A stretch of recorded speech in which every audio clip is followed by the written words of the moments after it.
para pihak yang sudah datang dalam pertemuan perjanjian jual beli timah ini. Yang pertama, saya sudah mendapatkan informasi dari kedua belah pihak, data-data dari kedua pihak. Sebenarnya apa tujuan dari kedua belah pihak melakukan pertemuan ini? Nah, yang pertama dari pihak pertama saya akan sebutkan terlebih dahulu dari PT MD Luffy yang bergerak di bidang produksi timah murni yang beralamat di Jalan Raya Senggarang nomor 1 kilometer 14 Kota Tanjung Pinang Provinsi Kepulauan Riau yang diwakili oleh HRD Surya Dharma Samosir. Dan kemudian yang kedua dari PT Yuki Kaji yang diwakili oleh Direktur Utama Egi Mulyadi Purba yang beralamat di Jalan Gajah Mada, Balai Permai Blok A nomor 1 Balai Permai Kecamatan Sekupang, Kota Batam, Provinsi Kepulauan Riau yang bergerak di bidang otomotif, produksi otomotif. Nah, jadi sebelum masuk pada perjanjian, saya akan menjelaskan dari aspek hukumnya terlebih dahulu supaya para pihak mengerti apa itu kontrak dan apa itu akibat hukumnya dan sebagainya, supaya tidak melakukan kontrak yang tidak sesuai dengan hukum, supaya sesuai kontraknya dengan hukum. Nah, pertama saya akan jelaskan pengertian kontrak terlebih dahulu. Kata pertama yang sangat penting dari kontrak itu adalah kewajiban.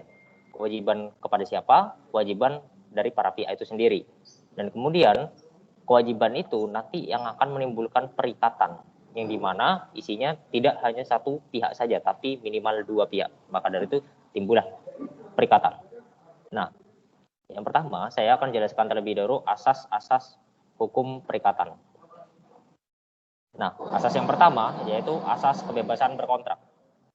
Asas kebebasan berkontrak ini menunjukkan bahwa para pihak yang membuat suatu kontrak itu bebas membuat isi apa saja yang nanti akan diperjanjikan. Bentuk perjanjiannya bagaimana, kemudian melakukan sesuatu atau tidak melakukan sesuatu, siapa yang melakukan perjanjian tersebut, itu bebas ditentukan oleh para pihak. Dan kemudian asas kedua, konsensualisme, yaitu asas kesepakatan. Yang dimana dalam suatu perjanjian harus ada kata sepakat di antara kedua belah pihak, supaya nanti masuk kepada asas kekuatan hukum mengikat, yang dimana setelah terjadinya kesepakatan, maka perjanjian itu menjadi undang-undang bagi para pengikatnya.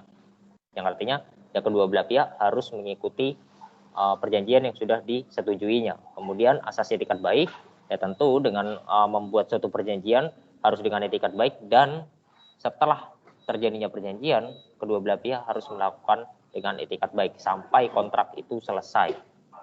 Dan kontrak itu tentu ditentukan oleh para pihak itu sendiri. Kemudian asas yang kelima adalah keseimbangan.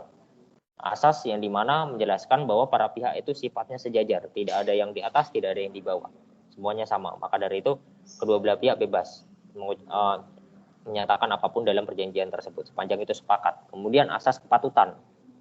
Asas kepatutan itu menjelaskan bahwa para pihak tidak boleh melanggar peraturan perundang-undangan yang ada. Baik, yang pertama yang akan kita bahas pada negosiasi ini adalah membahas tentang harga barang yang disetujui oleh para pihak. Silakan para pihak menentukan berapa harga barang yang telah para pihak sepakati. Silakan dari pihak penjual. Oke, selamat pagi Bapak dan Ibu sekalian. Mengingat kita akan menjalin hubungan kerjasama jual beli, jadi sebelum kita membuat perjanjian kerjanya ini, kontraknya ini, alangkah lebih baiknya saya memberitahu harga yang kami tentukan terhadap timah yang kami jual. Jadi biasanya Pak, kalau misalkan kami jual itu tidak per batang atau per biji, kami jualnya itu per kiloan. Nah, jadi jatuhnya itu harga yang kami jual itu per kilonya itu sekitar 500 sampai 600 ribu itu per kilonya, tergantung dari jenisnya tadi sih, dan tergantung dari jenis timahnya. Jadi dari takaran 500 sampai 600 ribu per kilonya Pak, kira-kira begitu. Baiklah, dari pihak pembeli apakah sepakat dengan harga tersebut? Kalau sebelumnya ya saya kalau dari harga yang pihak Bapak tersebut bilang per kilonya itu sekitar 500-600. Sejujurnya kita kan di sini mau beli banyak nih Pak, mau kira-kira sekitar 1 ton nih. Eh, apakah dari harga tersebut yang sudah Bapak pasang itu tidak bisa dikurangi lagi gitu atau diapain, di diskon apa gitu? Karena kita di sini niatnya membelinya itu dalam kontrak ini ya sekitar 1 ton per apanya, per per pesannya gitu, sekali pesannya. Harus 1.000 kilo ya Pak ya, tadi pesanannya ya. Ya betul Pak. Sebenarnya sih saya juga harus mempertimbangkan ya, karena kan ini bukan keputusan saya sendiri. Kebetulan saya juga menghadirkan 2 komisaris dari perusahaan, jadi mungkin alangkah lebih baiknya saya konsultasi juga. Jadi gimana ya dengan Pak Suryanto, Bu Yana, gimana kalau misalkan kalau seandainya kita letak di harga 300.000? 300.000 ya. Kalau dilihat sih kalau 1.000 kilogram 300.000 sebenarnya masih bisa. Bagaimana dengan Bu Yana? Ya, saya juga setuju 300. Ya, pembeli kasih diskon. Pokoknya ya, soalnya sih memang ngambilnya 1.000 ton sih. Kita lihat jangka panjangnya juga. Oke, kita langsung. Jadi dari pihak Bapak si harga di paling mentoknya itu di sekitaran 300 ya per kilonya. Ya, Pak. Ini benar. 300. 1.000 per kilonya. Jadi gimana dengan Bapak? Ini nih keputusan. Saya kan ada bersama dengan Reskom. Jadi saya sebelum mau saya sebenarnya kalau dari harga 300 itu udah cocok. Cuma kan saya nggak bisa mengambil keputusan sendiri nih. Saya harus bertanya dulu nih dengan komisaris saya. Dengan bagaimana dengan Ibu Komisaris? Dari pihak penjual menjual itu sekitar 300 sih per kilonya. Kalau menurut saya sih udah oke. Bagaimana dengan Ibu Komisaris? Kalau menurut saya sih untuk harga 300.000 udah lumayan murah ya. Jadi kalau saya pribadi sih setuju. Ya udah 300 juga bisa sih. Deal 300 ya Pak ya? Ya, kalau saya udah pas sih karena harga pasarannya itu ya sekitaran segitu juga, Pak. Jadi saya rasa sih oke gitu. Kalau dari harga 300 per kilonya. Oke, sepakat ya 300.000 ya per kilonya ya Pak ya? Oke, sepakat, Pak. Jadi sudah sepakat nih ya, 300.000 per kilonya. Sepakat, Pak. Sepakat Pak? Sudah, Pak. Iya, sepakat. Baik, selanjutnya yang akan kita bahas yaitu bagaimana cara pembayaran dalam proses jual beli ini. Berapa uang DP yang diperlukan untuk membayar uang mukanya dan berapa sisa pelunasan pembayarannya yang akan dilakukan. Silakan pihak penjual menentukan harga uang mukanya. Kita ini kan berbicara penjualan skala besar ya Pak ya. Apalagi kita ini baru menjalin kontrak nih Pak. Gimana kalau kita pasang ya DP 60 lah Pak, 60% dari harga total. Nah, nanti sisanya setelah barang sampai aja. Kira-kira Pak Suryanto, Bu Yana, begitu ya? Iya, Pak, setuju. 60% ya. Bagaimana dengan 40%? Karena 60% terlalu tinggi. Jadi sisanya 60% aja untuk selanjutnya untuk pelunasan. Bagaimana? Dengan Bu Yana bagaimana? Saya sih setuju 60.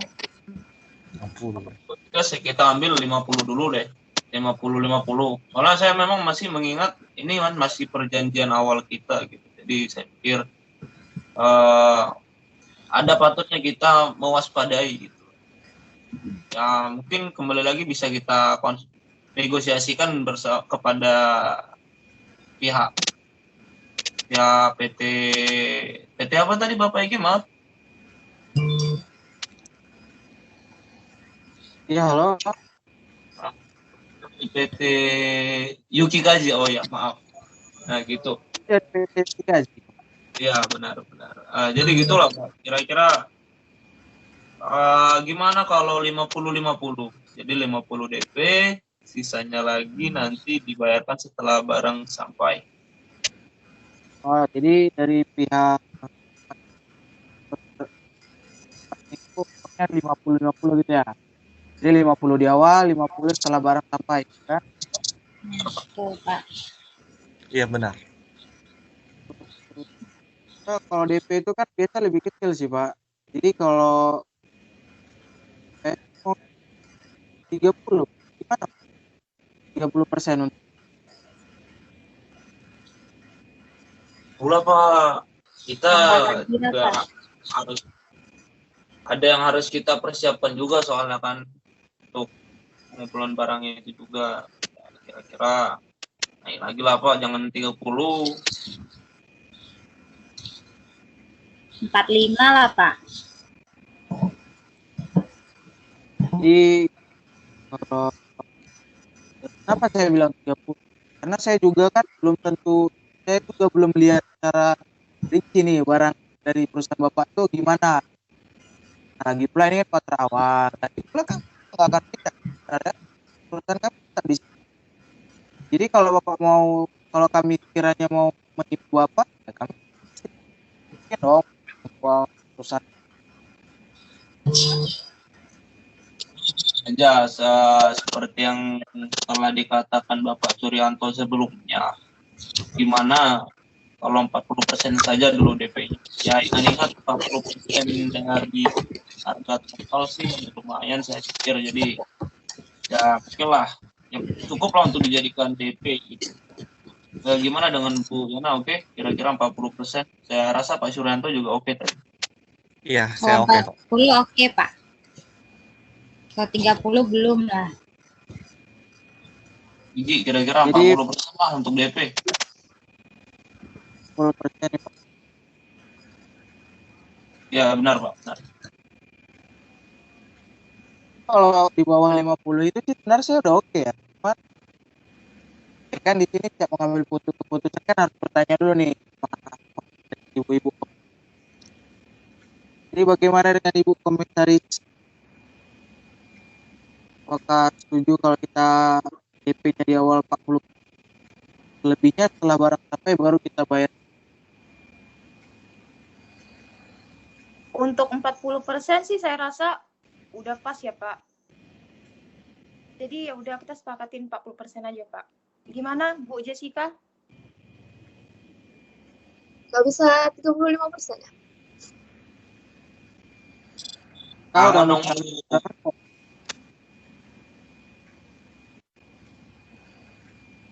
Pula ya mungkin baik kan.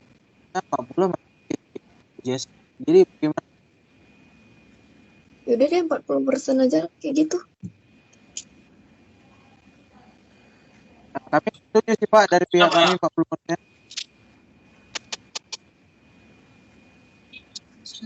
Kayaknya ya oke Pak Suryanto, Bu Yana oke 40%. Pasti itu. Oke, Pak. Oke. Jadi sudah sepakat ya. DP-nya 40% dan sisanya 60% itu dibayarkan setelah barang itu sampai. Setuju? Apakah setuju begitu? Ya, sepakat Pak. Setuju. Tapi Pak, kira-kira kayak mana nih kalau seandainya ada terlambat pembayaran Pak ketika barang sampai? Enggak kita tentukan waktunya gitu paling lama mungkin. Ya mengingatkan apalagi ini kan surat perjanjian, saya ragunya Kalau cuma sebatas perjanjian pembayaran gitu, toh nanti terjadi keterlambatan gimana? Baiklah, silakan pihak pembeli menanggapi.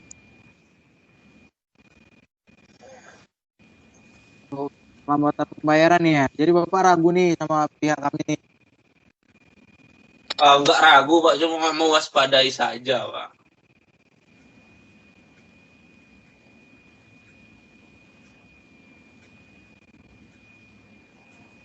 Jadi gimana Pak? Dari Bapak bisa ya memberikan pendapat mungkin kira-kira berapa hari kalau dari Bapak? Mungkin bisa kami pertimbangkan Bapak.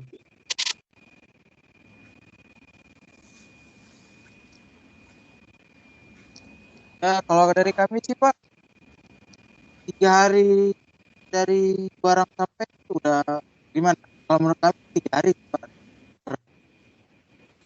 3 hari bagaimana nih Pak? 3 hari setelah barang sampai baru bayar atau paling lama 3 hari baru di Ini paling lama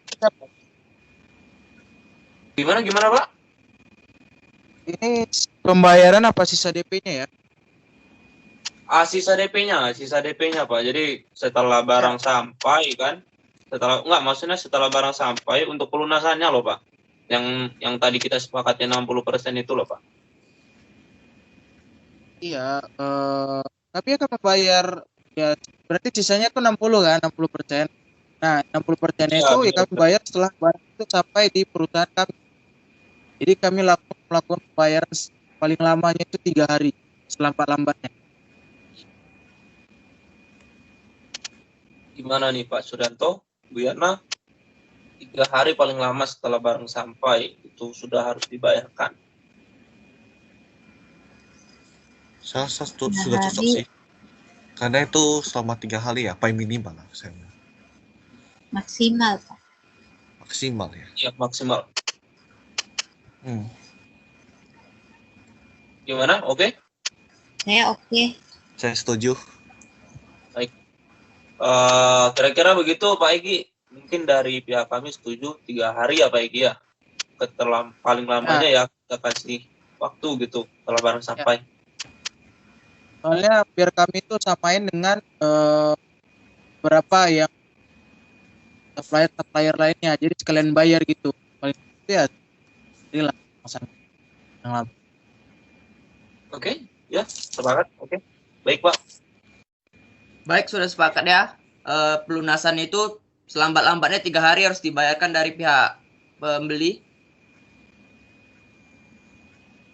Oke, sepakat. Baik. Sepakat Pak. Kemudian yang akan kita bahas di sini yaitu tentang bagaimana sistem pengiriman barang yang akan dilakukan oleh dari pihak penjual. Ya Pak, mengingat pengiriman barang, jadi kan kita memang perusahaannya fokus pada timah ya. Jadi memang kita tidak memiliki transportasi sendiri, cuma memang kita ada kerjasama dari pihak lain Pak untuk menjalin sebagai alat transportasi. Mungkin kira-kira kalau Bapak sepakat ya, kalau mau kita menggunakan itu saja. Gimana Pak? Jadi udah ada nih ekspedisi langganan Bapaknya. Iya, ada Pak. Jadi kita tuh biasanya kalau untuk mengirim barang, apalagi untuk mengangkut ya, itu kita pakai jasa dari PT Segera Sampailah. Jadi memang dia tuh perusahaan yang memang bergerak pada bidang jasa pengangkutan dari darat dan laut sih. Memang itulah keuntungannya gitu yang kami dapatkan. Berarti dari ekspedisi yang langganan Bapak ini udah dari laut, dari darat, dia semua menghandle nih Pak ya, penting sampai kepada perusahaan kami lah ya gitu ya. Ada Pak, benar. Berarti kami tinggal tunggu barang di perusahaan lah ya. Nggak perlu mikir-mikir lagi tentang ekspedisi. Benar sekali Bapak. Kalau kami nggak masalah sih Pak, yang penting kami kan terima beres saja. Barang sampai kami langsung proses gitu.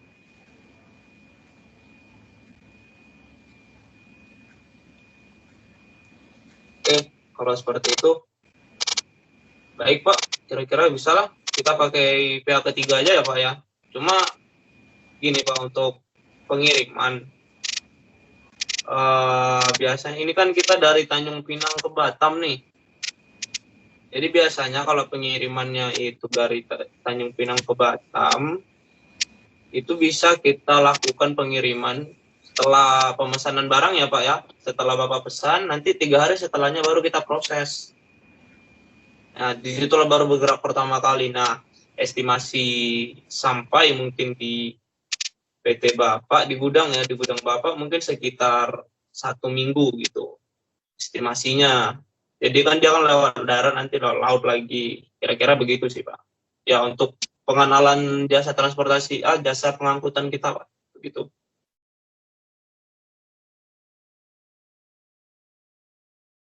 Oh, jadi eh, Bapak ini melakukan istilahnya proses pemesanan kami itu setelah 3 hari kami pemesanan ya gitu ya. Ya benar Pak. Jadi kita kan setelah Bapak pesan baru kita bisa siapin barang-barangnya. Dan itu kita butuh waktu sekitar 3 hari Pak untuk kayak ya beratnya itu pindahkan barang-barangnya ke truk untuk siap-siapkan pengirimannya. Sekitar seperti itu Pak. Oh, oke oke. Ya kalau dari Ibu Komisaris kayaknya nggak masalah sih kalau soalnya begini ya. Kayak ini masalah sepele sih. Kalau 3 hari ya, kalau kita kan kita harus atur jadwal juga sih dengan produksi kita nanti supaya kita nggak terlambat. Tapi kalau 3 hari saya rasa cocok sih. Bagaimana dengan Ibu Komisaris?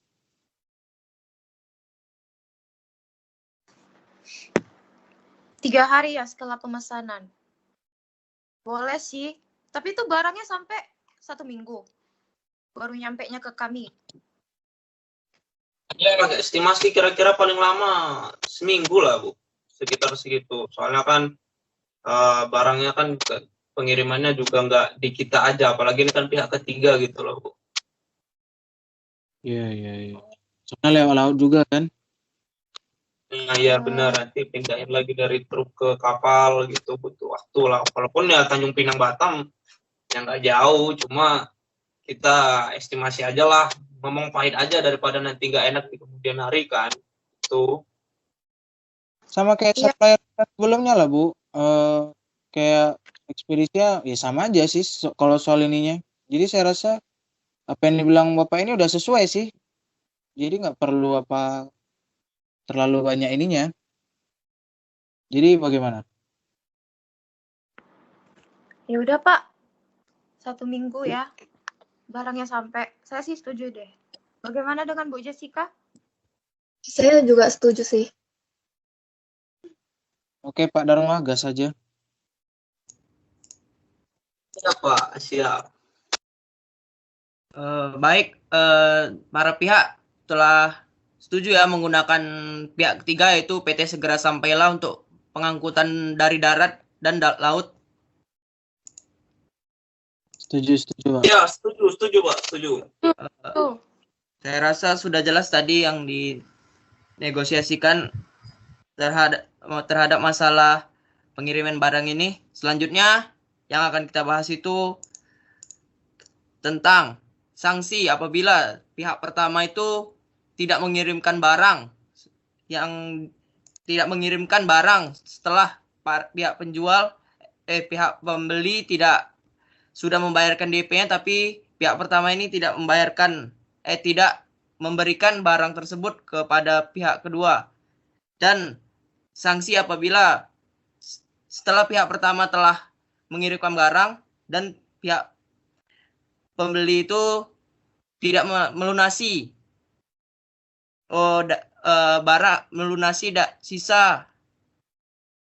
sisa uang yang telah disetujui. Itu bagaimana sanksi-sanksinya? Silakan para pihak. Jadi mulai dari yang mana dulu nih Pak, kira-kira enaknya? Maksud Bapak gimana nih Pak? Apa yang mau kita bahas pertama nih Pak? Ya mau bahas sanksi keterlambatan pembayaran dulu, apa sanksi keterlambatan pengiriman itu loh Pak? Ya, kalau saya sih kan bayar dulu nih baru ada barang. Nah, jadi pembayaran aja dulu Pak. Oke. Kalau keterlambatan pembayaran gitu ya, untuk DP-nya sih ya kira-kira kalau DP kan memang udah dibayarkan dari awal-awal. Jadi mungkin itu tidak terjadi, ya nggak ada masalah. Tapi yang kita maksud ini pembayaran pelunasan akhir apa yang 60% tadi loh. Itu sanksinya gimana itu Pak kalau terlambat? Kalau dari saya sih gimana kalau denda sanksinya itu kalau terlambat ya Pak ya? Kalau terlambat itu 20% Pak dari harga yang disepakati. Gimana Pak? Itu maksudnya 20% sanksi dari keterlambatan pihak kami gitu Pak dalam melakukan pembayaran apa yang mana tuh? Itu maksudnya kalau tidak mengirimkan Pak, tidak mengirimkan ya. Kira-kira begitu ya Pak Suranto ya Bu Yana ya. 20% ya. Itu kalau dia nggak telat bayar, Pak. Kalau Pak Egi telat bayar, jadi Pak Egi kena denda 20% per harinya. Telat bayar apa tidak bayar Bu? 20% tuh. Terlambat, Pak. Kan kita udah kasih waktu nih, Pak. Nah, jadi pihak kedua belum bayar-bayar. Jadi kan kita kasih waktu, udah lewat dari waktu yang kita kasih. Nah, kita denda, Pak. Kita dendanya itu per hari, Pak.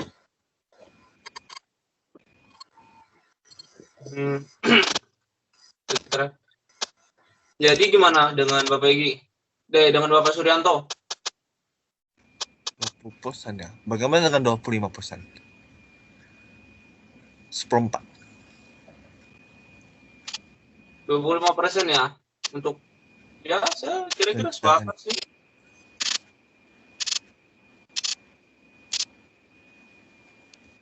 Ya kalau misalkan Pak Egi tidak melakukan pembayaran, kita pikir 25% ya Bu Yana ya, oke ya.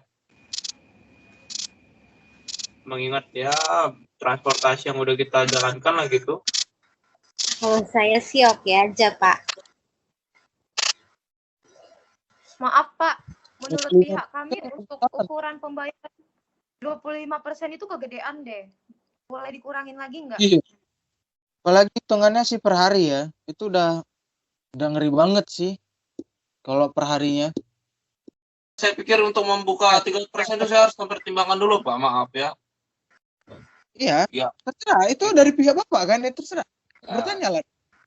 Jadi begitulah kira-kira Bu Yana, Pak Suryanto. Gimana nih kalau kita taruh di 3%? 3% ya, Pak. 3% berarti 9 juta per hari kan? Benar sekali. 9 juta. Ya, oke lah, Pak. Nah, ya kira-kira untuk biaya-biaya keterlambatan itu tertutupi lah ya dengan 3% itu ya. Ya, masih lah, Pak. Masih bisa. Baiklah. Begitulah kira-kira Pak Egi. 3% ya. Tidak kurang loh Pak. Iya Pak, 3% aja ya. Tidak kurang, kalau naik boleh Pak. Selebihnya kalau kita jumpa nanti kita ngopi-ngopi lagi lah. Banyak-banyak ngopi Pak. Sudah bagus. Bagaimana ibu-ibu komisaris yang cantik-cantik ini? Apakah setuju dengan 3%? 2% loh Pak. Waduh. Jangan aja. Mohon sekali Bu ya. Jadi tolong Bu, hargai perjuangan saya Bu. Dari 5% loh Bu. 3% itu udah sangat cukup loh Bu. Ya udah Pak, 3% aja Pak. Udah cukup murah kok. Iya, ya udah. Iya.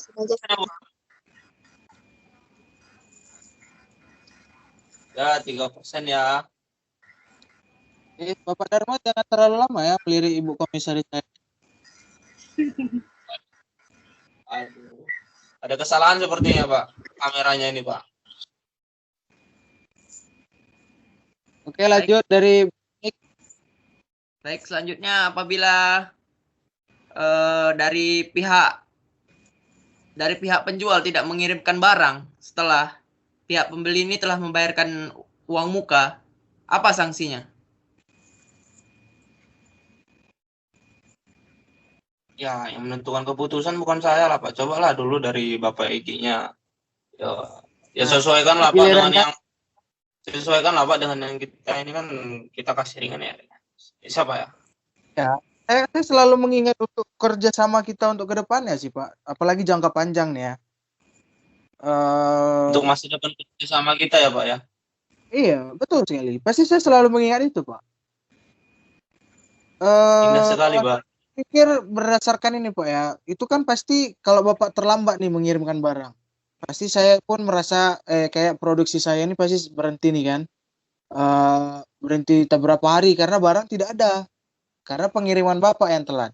Nah, jadi kalau saya kasih tentang sanksinya berapa persen ya, kalau saya rasa 15% cukup tuh.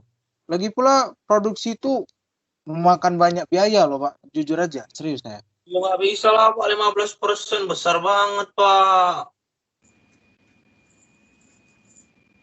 Kan saya yang seperti saya bilang tadi, saya kan ini produksi saya ini ya setiap hari itu berjalan. Apabila barang tidak ada berarti berapa hari saya nggak berjalan itu. Udah berapa untung yang saya hilang, udah berapa cuan yang saya nggak dapat. Loh apa bedanya juga kalau terjadi keterlambatan pembayaran Pak? Kok gitu naiklah tadi nggak jadi 3%. Oh, oke.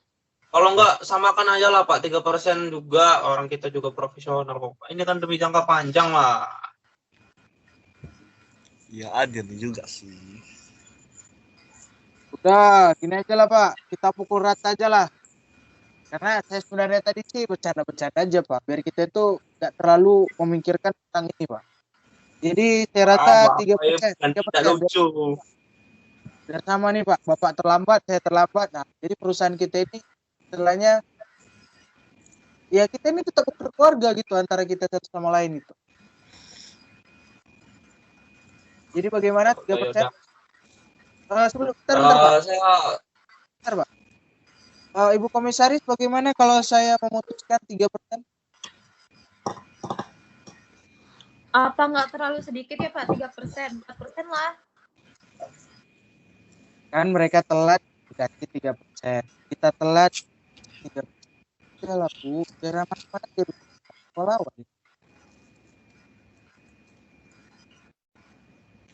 Ya udah Pak, 3%. Biar adil aja ya Pak. Gimana Bu Ya. Jessica?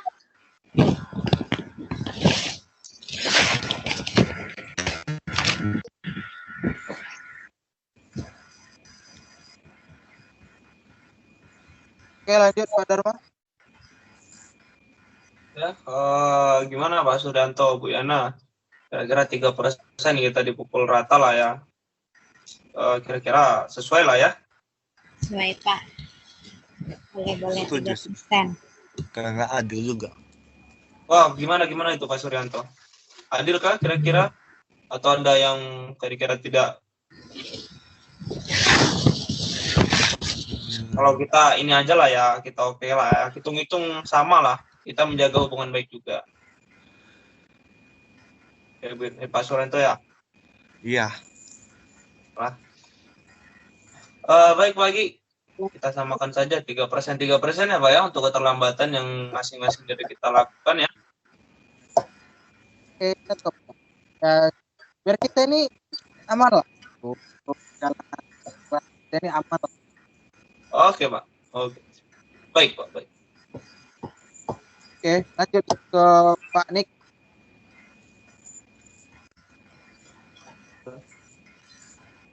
Tadi belum dibahas ya. Tadi kan cuma hanya terlambat membayar. Bagaimana jika kalau pihak penjual ini tidak mengirimkan barangnya sama sekali kepada pihak pembeli? Bagaimana itu pihak pembeli? Oh, tadi keterlambatan, sekarang tidak mengirimkan. Kalau tidak mengirimkan itu berarti kita harus tahu dulu nih Bapak ini sudah berapa hari terus saya sudah order itu kan. Ya Ya benar. kalau dari pihak Bapak tidak mengirimkan barang ya. Sementara saya sudah order tapi udah saya berapa hari saya tidak tunggu ya. So pasti ini per harinya ya. Untuk kita buat ini per hari apa bagaimana nanti? Mau kita buat.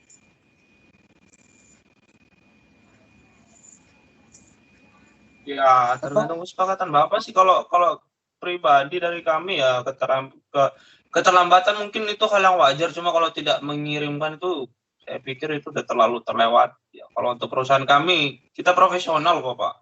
Ya palingan kalau keterlambatan itu memang karena suatu hal yang memang di luar kuasa kami Pak. Tapi kalau untuk tidak mengirimkan kami pikir tidak. Oke, gini aja Pak. Nah, karena saya pun merasa tidak akan mungkin gitu dari perusahaan Bapak itu tidak mengirimkan barang. Tapi kan kita ini membuat itu kan supaya biar Bapak pun makin lebih berhati-hati gitu dalam proses pengiriman barang. Jadi ya kalau untuk kita buat isinya ya kecil-kecil aja lah Pak. Nah, saya minta uang DP saya dibalikin ditambah dengan ditambah dengan denda Bapak yang berupa itu sekitar 10% aja. Jadi rasa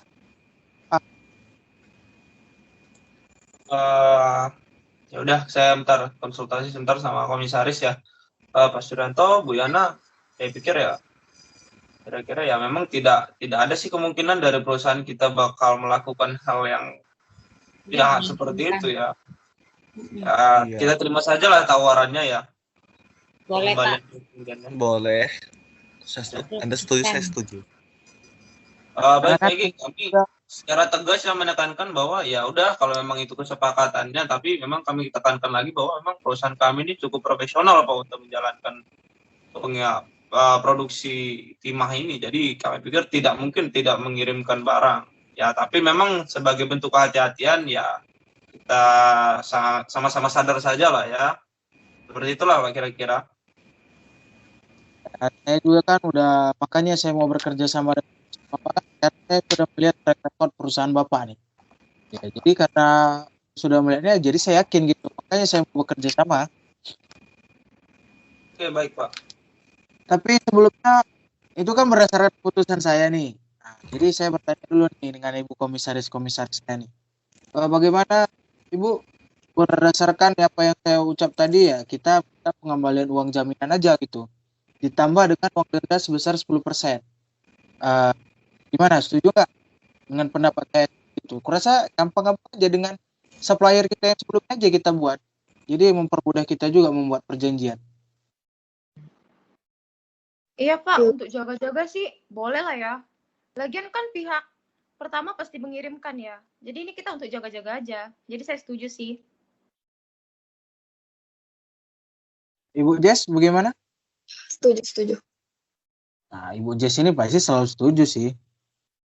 Ya Oke, dong. kita lanjut, Panik. Baik, jadi sepakat ya. Jika pihak kedua terlambat membayar sisa dari uang muka, maka pihak kedua denda 3% per harinya. Bapak sedikit Pak, menyangga Pak. Ya. Ya kan tadi sudah membahas tentang kalau kami tidak melakukan pengiriman ya sebagai timbal baliknya gimana Pak kalau seandainya pihak Bapak Egi tidak melakukan pembayaran?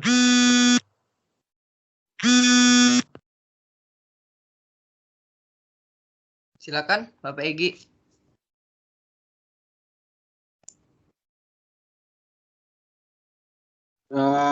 Jadi ini antara kami yang tidak melakukan pembayaran ya.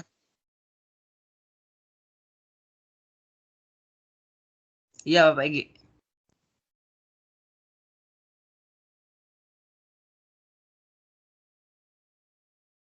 Jadi kalau pihak kami tidak melakukan pembayaran, ya pihak pertama itu maunya kami gimana gitu. Dari pihak Bapak kalau kami tidak melakukan pembayaran bagaimana? Sanksi bagaimana gitu yang Bapak pingin? Biar kita buat di dalam. Baik Pak, boleh saya tambahkan sedikit? Ya, dari perspektif hukum saya begini Pak, kalau tidak melakukan pembayaran tentu tadi yang sudah saya jelaskan bahwa kalau prestasinya tidak dipenuhi, kewajibannya tidak penuhi, maka terbuka juga jalan hukum untuk menyelesaikannya.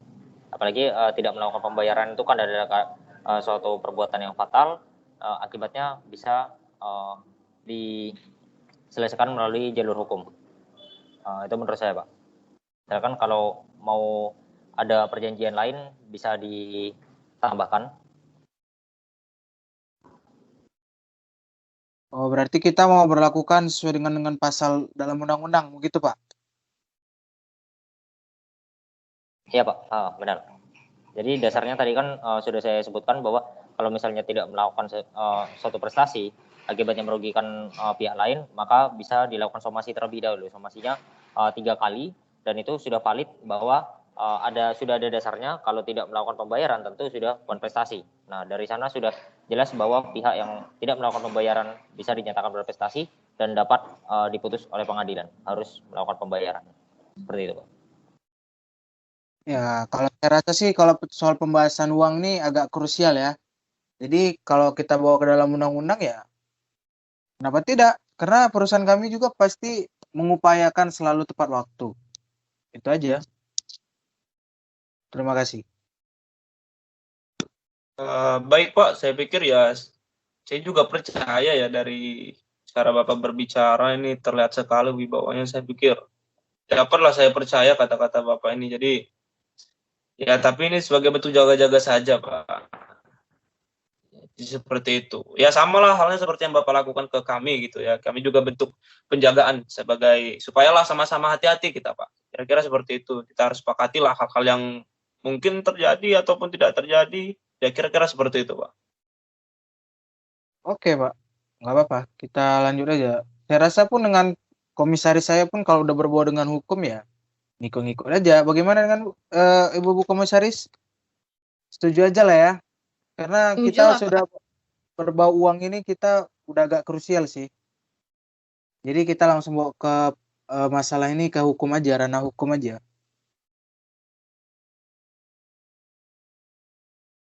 Oke lanjut Pak Nik. Baik, jadi sudah sepakat nih ya. Jika pihak kedua terlambat membayar sisa dari uang muka setelah barang dikirimkan, maka pihak kedua didenda 3% per harinya. Jika pihak pertama terlambat mengirimkan barang atau lalai melakukan pengiriman setelah dibayarnya uang muka, didenda 3% per harinya. Jika pihak pertama tidak mengirimkan setelah pihak pembeli membayar uang muka, pengembalian uang jaminan ditambah denda sebesar 10% dari harga barang. Dan jika pihak kedua tidak melakukan pembayaran, pihak kedua akan dikenakan sanksi sebagaimana diatur dalam peraturan undang-undang yang berlaku. Jadi sudah sepakat seperti itu ya? Ya, sepakat Pak. Seperti itu Pak.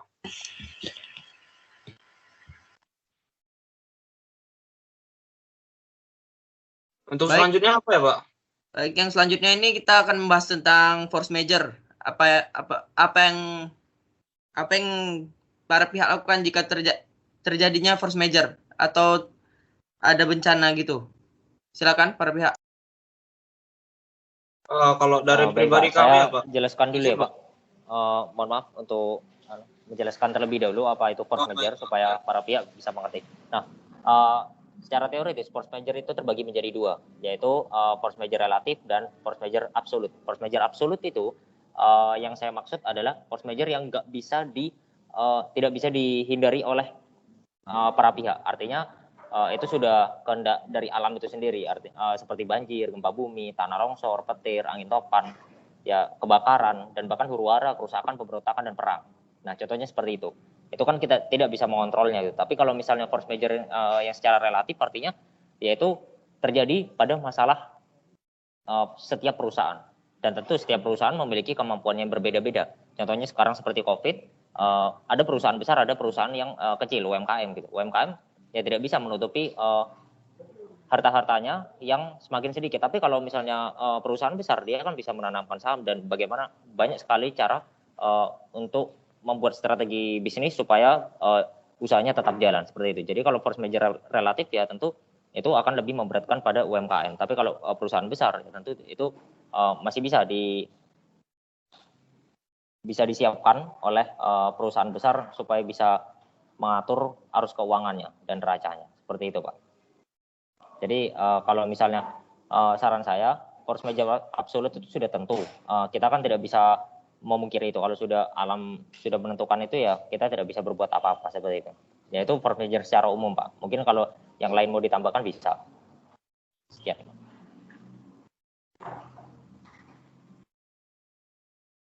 Saya pikir sih memang saya tidak terlalu mengerti ya tentang force major ini ya, tapi memang yang saya pahami ya kayak dasar-dasarnya itu. Jadi ya saya sih sependapat sih dengan pendapat Bapak Excel ya. Saya pikir ya itu bisa kita gunakan sih hal-hal yang seperti itu. Bagaimana sih dengan Bapak Egi? Ya begitu ya Pak Suryanto ya Pak Bu Yana ya. Kita kira-kira sepakat ya dengan Bapak Excel ya. Ya, sepakat, Pak. Ya, sepakat. Sesuatu yang bisa kita apa ya? Saya sepakat aja, Pak. Ini kan Bu, Ibu Komisaris. Iya, Pak, sepakat. Bu Jess sepakat, Bu Jess. Sepakat. Oke, Jadi- lanjut. Jadi sudah sepakat ya? Ya sepakat Pak. Ya, baik Pak. Kemudian mungkin bisa ditambahkan tadi kan membahas soal pengiriman barang. Bagaimana cara pengiriman barang? Kalau misalnya pengiriman barang itu atas kesalahan dari pihak ketiga, bagaimana menurut dari pihak PT? Apakah itu tetap nanti bertanggung jawab penanggung jawabnya adalah pihak pertama atau bagaimana? Gitu? Silakan Pak.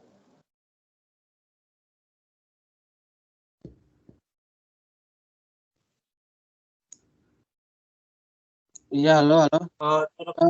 Halo. Terkait pengiriman barang ya.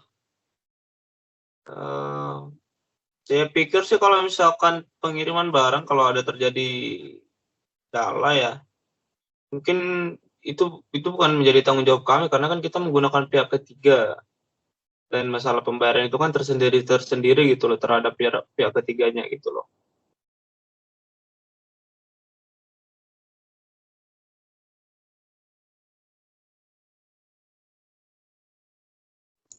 Bagaimana Bapak Egi dari pihak pembeli?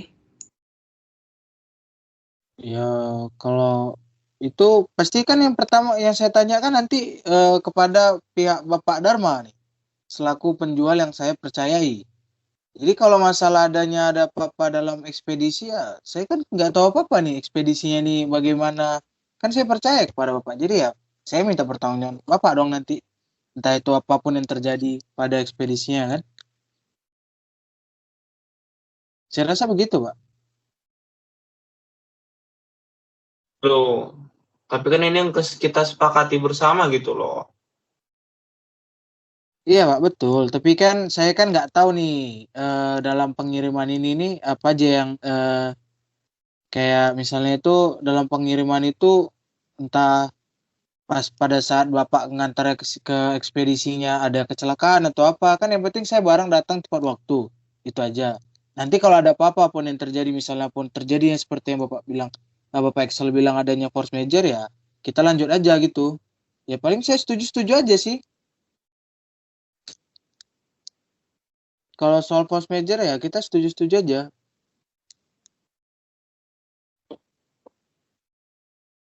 Ya kembali lagi lah seperti tadi. Ya kira-kira Pak Suranto, Bu Yana, bagaimana? Ikut aja, Pak. Ya, setuju. Baiklah, kalau memang seperti itu, biar kita bisa pastikan supaya pihak ketiga tidak lalai ya dalam melakukan pengiriman barang, Pak.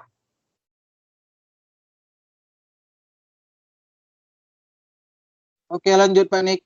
Baiklah, karena sudah sepakat, selanjutnya kita akan membahas tentang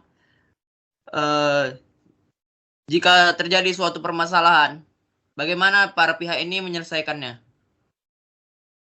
Silakan para pihak.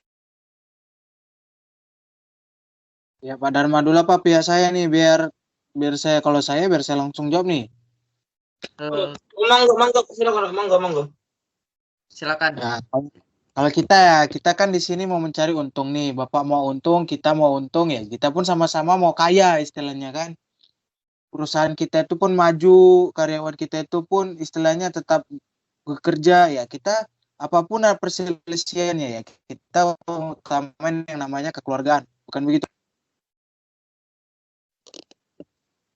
Ya, saya pikir saya setuju ya dengan konsep seperti itu, Pak. Kalau misalnya pun nanti di dalam kekeluargaan itu tidak terjadi nih, memuaskan misalnya kayak Bapak Dharma tuh nggak setuju tuh. Kayak apa yang saya bilang itu pada saat kita lagi dalam bermusyawarah, apa yang saya sampaikan Bapak Dharma tidak setuju. Ya kita paling tidak itu kan kita ini udah berbawa dengan perusahaan nih kan ya. Kita bawa ke ranah hukum. Bagaimana Pak Dharma?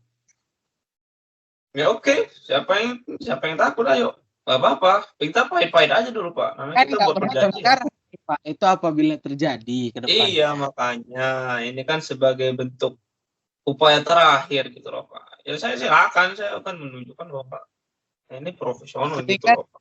yang penting kan di sini kita itu niatnya baik, berkontrak baik, Ya, kerjasama betul. baik. Jadi yang Benar. paling utama kita musyawarah. Nah, apabila tidak mencapai mufakat juga dalam musyawarah itu ya kita pakai penyelesaian terakhir aja bawa ke meja hijau. Ya, oke, Pak. Saya pikir memang itu seperti itu jalan yang terbaiknya sih, Pak. Memang saya memikiri konsep yang sama, saya pikir sama Bapak ini. Memang luar biasa. Jadi Ibu Komisaris setuju ya? Biar kita langsung tanyakan ke pihak. Pak, setuju. Oke Pak Dharma, tanyakan pihaknya apakah setuju apa bagaimana? Saya pikir ya, Pak Suryanto, Bu Ina, setuju ya? Setuju. Setuju banget. Ya, Oke lanjut nih. setuju. Nik. Oke, sepertinya sudah jelas ya dalam penyelesaian masalahnya. Selanjutnya kita akan masuk ke yang selanjutnya tentang bagaimana cara pengalihan perjanjian dalam perjanjian ini.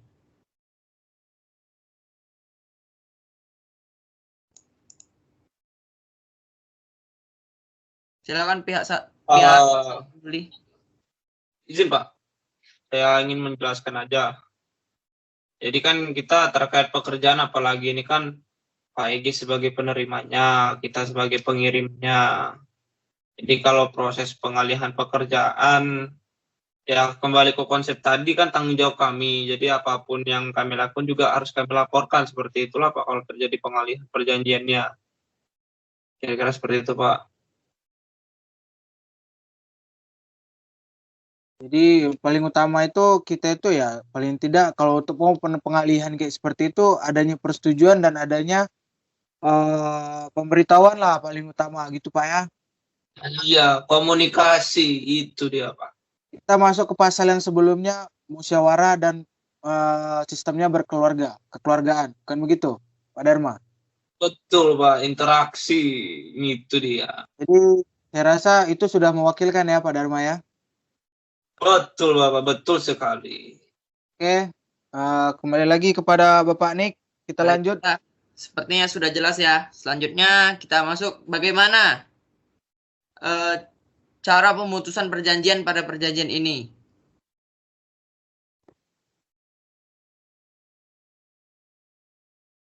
Ya, seperti apa? Saya pikir saya kurang mengerti ya cara pemutusan perjanjian. Mungkin bisa dibantu oleh Bapak Excel kali ya selaku pengacara Pak. Nah, betul juga nih, saya awal nih tentang hukum nih. Baik, soal pemutusan dari perjanjian ini itu sebenarnya bergantung pada kedua belah pihak itu tadi Pak. Jadi kalau misalnya ada salah satu pihak yang berprestasi, ya maka tentu pihak yang kedua bisa punya hak untuk memutuskan hubungan kerja, memutuskan hubungan kerjasama ini. Nah, jadi berdasarkan pasal 1266, 1267 itu pemutusan hubungan kerja diberikan ruang oleh hukum supaya para pihak bisa terbebas dari tanggung jawabnya. Karena kenapa bisa terbebas dari tanggung jawabnya? Karena pihak lain yang sudah melanggar tanggung jawabnya sendiri, begitu seperti itu Pak. Nah, dari semua pembahasan itu tadi saya sudah ambil kesimpulan bahwa tadi kan soal ranah hukum tadi kalau pihak kedua tidak melakukan pembayaran, maka pihak kedua akan dikenakan sanksi hukum juga. Nah, pihak pertama jika melakukan, saya tambahkan sedikit soal melanggar peraturan perundang-undangan soal pasal penipuan misalnya. Nah, di pasal penipuan itu kan dijelaskan bahwa kalau barang milik si A misalnya, saya kasih contoh saja, barang milik si pihak pertama misalnya contoh, itu yang dikirimkan ternyata bukan milik si A atau milik si pihak pertama. Nah, maka itu masuk dalam pasal penipuan, pasal 378. Nah, jadi mohon untuk pihak pertama supaya bisa memastikan kepada pihak kedua bahwa barang itu benar-benar milik dari pihak pertama. Dan pihak kedua bisa menerimanya dengan tidak ada gangguan dari pihak lain. Nah, kalau misalnya pihak kedua menerima barang tersebut kemudian diolahnya menjadi bahan otomotif, ya tentu itu akan kalau misalnya ada pihak lain yang menggugat pihak kedua, itu kan tentu akan merugikan pihak kedua juga gitu. Jadi mohon dipastikan untuk pihak pertama supaya bisa menjamin bahwa barang itu adalah produksi milik si A atau pihak pertama, contohnya seperti itu. Ya, seperti itu saja, Pak. Terkait kepemilikan barang, Pak, maaf Pak, menyangka sedikit, itu memang dari punya kami, Pak. Memang kita produksi sendiri, tidak punya Ya, siapa. itu hanya contoh saja, Pak. Oh, Kita ya maaf, Pak. sebagai ini aja. Oke, Pak. Baik, Pak. Seperti itu, Pak. Baik, Pak. Ya, kira-kira itu. Jadi pemutusan perjanjian itu tadi ya. Ya, itu bisa terbuka untuk melakukan pemutusan hubungan kerja. Hubungan perjanjian kerjasama. Ya, kira-kira oke. Saya setuju. Baik. Silakan Bapak Niko untuk melakukan menutup. Setuju dari pihak kami. Boleh dilanjut, Pak Nik. Baiklah, sepertinya itu sudah cukup semua ya untuk membuat kontrak. Yang terakhir itu ada penutup. Surat perjanjian ini dibuat di atas kertas bermaterai secukupnya yang ditandatangani dan dibuat rangkap dua yang berkekuatan hukum yang sama serta masing-masing dipegang oleh pihak pertama dan kedua. Baik, saya rasa cukup dalam bernegosiasi dalam membuat kontrak ini. Dari pihak sudah mengerti kan semuanya? Saya mengerti isi perjanjian ini dan saya sepakat. Saya mengerti dan saya sepakat. Oke, baik. Kedua belah pihak sudah sepakat, maka sudah dituangkan dalam kontrak perjanjian kerjasama jual beli timah murni. Baik, terima kasih atas kehadirannya. Saya ucapkan terima kasih dan mohon maaf jika ada kesalahan kata. Selamat pagi.